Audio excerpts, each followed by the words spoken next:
How about giving away 10% of your income to charity every year for the rest of your life?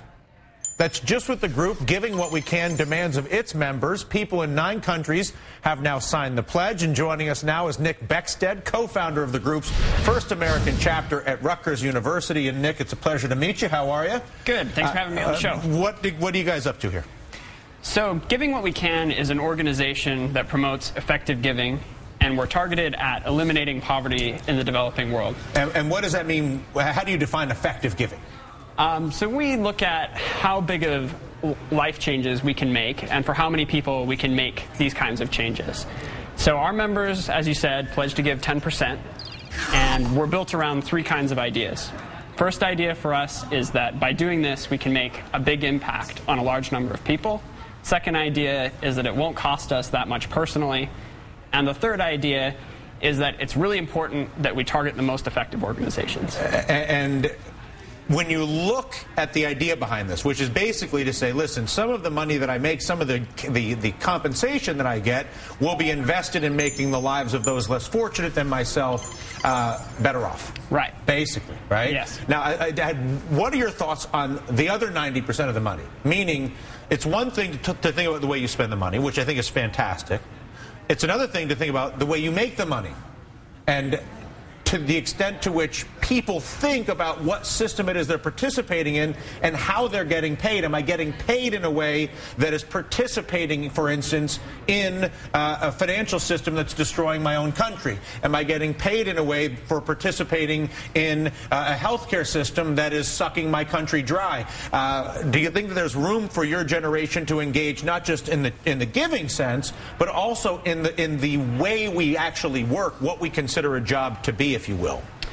I certainly agree that we can make a difference on a large number of fronts, and giving is just one of them. So I certainly think that we shouldn't be involved in working for some kind of organization that's causing harm in other kinds of ways or anything like that. And then, so this isn't a cure-all. Yeah. This is just kind of one good tool. Yeah, that we it's can a use. great tool. So. And how far developed is the idea that you've got here?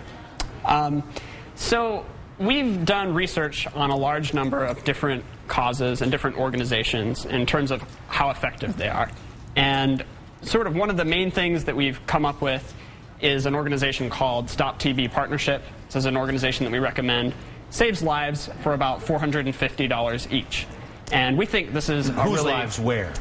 We're talking about lives in the developing world, people in Africa who suffer from tuberculosis. We can offer them extremely cheap and effective treatments that will prevent lots of unnecessary deaths.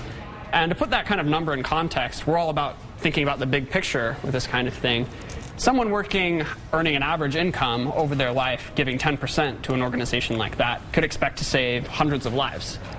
And why the decision to look to Africa to give the money as opposed to Baltimore or Harlem or Detroit or America? Right. That's a really good question. We certainly don't think that people there need the money more. It's not that they're more important than us or anything like that. We're focusing on these areas because money overseas tends to go a lot further. More bang we're talking for your about buck. saving a life for under $500. You can't really do that in the United States. So for someone who's interested in making the greatest impact possible with their donations, it's very natural to focus on causes outside of the United States. Makes a lot of sense. Listen, Nick, it's a pleasure to make the acquaintance. Congratulations on your undertaking. Nick Beckstead, member of Giving What We Can, co-founded the Rutgers University chapter. You can check it out online, I'm sure. What's the website, Nick? GivingWhatWeCan.org. That's very rational on your part, seeing how it's called Giving What We Can. GivingWhatWeCan.org. Check it out.